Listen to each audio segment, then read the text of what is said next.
Brian, আসসালামু আলাইকুম। আশা করি সকলেই ভালো আছেন। তো আজকে আইসা পড়ছি কোন জায়গায় সেটা কিন্তু আপনার দেখে বলবেন, আমি বলবো না, আমি পরে বলবো, ঠিক আছে? তো যাইতেছি, খুবই আনন্দ লাগতেছে এত সুন্দর একটা পরিবেশে আসতে পেরে।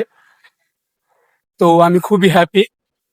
আহ আজকে আসছি ইন্ডিয়ার বর্ডার এবং সাগরে আর কি, এক কথায় সাগরে মানে সুন্দর একটা ভিউ, যা আপনাদেরকে না দেখালেই নয়।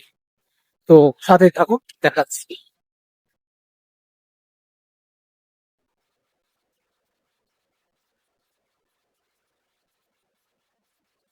তো গাইস, আপনারা দেখতে পাচ্ছেন, দেখতে দেখতে কিন্তু সাগর প্রায় এসে পড়ছি।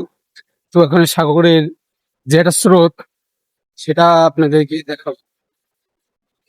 অবস্থা, সমুদ্রের কি অবস্থা দেখতে পাচ্ছেন, কি স্রোত। তো এই স্রোত, এটা কোন সমুদ্র তা কিন্তু অবগত